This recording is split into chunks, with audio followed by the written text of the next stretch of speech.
Are these pain points addressable? Can Jane do something about making her challenges at work disappear or make it just a little bit better for herself? Most of us, it's too much work to think like this, right? So most of us just go through the daily, we are used to the daily hamster wheel of just like surviving. So Jane is in a kind of a survival mode lah.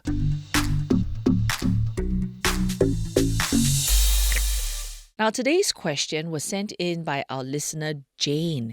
Jane says, with the current situation, do we stay put in our job despite all the possible pain points one could imagine, or just look for another and quit this current painful one? Wow, so loaded. I mean, Jane sounds very, very unhappy. Yes. I can feel it in the question, right? Yeah, she uses a lot of pain. Yeah, there's two states that she's in. In one place she's at, she's feeling like she needs to move on because it's so painful. Then the other place that she's at is she's too scared to move on because stuck. Yeah, stuck. So she feels scared that there's no opportunities for her. Or maybe she's worried that if she goes into the next job, it may not give her the same stability. And that's why she's stuck. She can't make a change, and she also doesn't like it at where she's at now. Yeah, so I think we have to make a few assumptions here. Like you say, she's not happy and she wants out. Two, sounds like, what she is fearful about is that the job market isn't great for her. And she's worried she can't find something. A lot of times we also hear our friends talk about it as well. But what would be your advice if we were to look at it from a very general point of view? I think generally speaking, we have to test some assumptions. Also have to investigate a bit deeper. So for example, some of the assumptions we have to test is of the job market, right? Like, are there opportunities that would be good for you, or is it really as terrible as you think? I guess if she wants to stay in her current job environment, some sectors might not be doing well, right? But if she can look at some transferable skills that she has, she may actually open herself up to different sectors where she can find work. Testing some assumptions about the job market, is it really as bad as she thinks? It's very, very important, right? Then the other part of it is, of course, looking at her pain points in the company. How deep are these pain points? What's causing these pain points? Are these pain points addressable?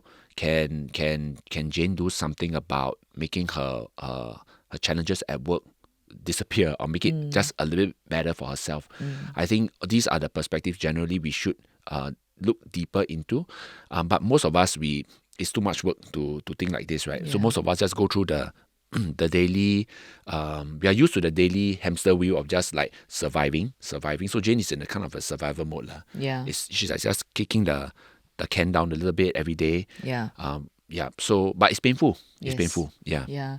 I think also it's, you talk about the fact that has Jane tried to sort of address some of these pain points?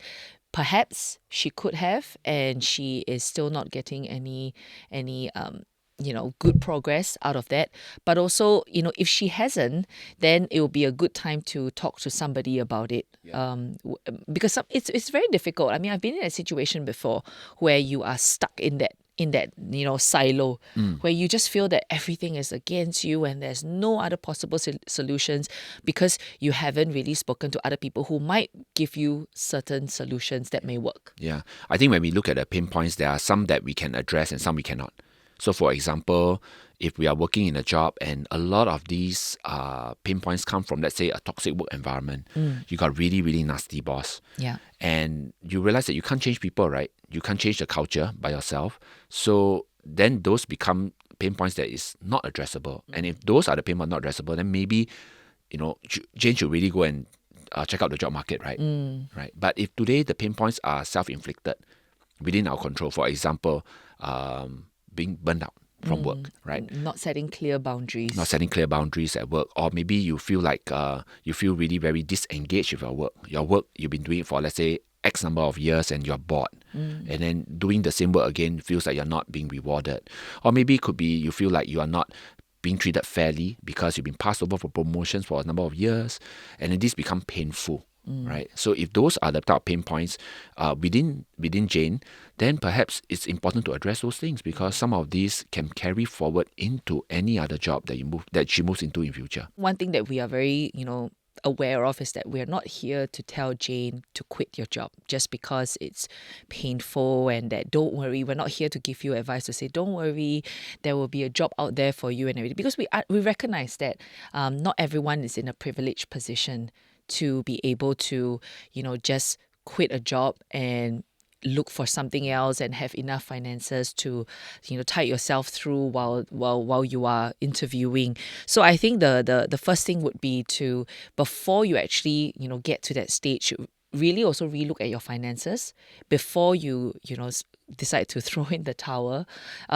Look at your finances to see whether there are sort of emergency savings that can tide you through a few months while you are job hunting. And if not, then start on it now, so that you have at least a goal that you're working towards, and it takes your mind away from any of the possible pain that you're currently holding in your job.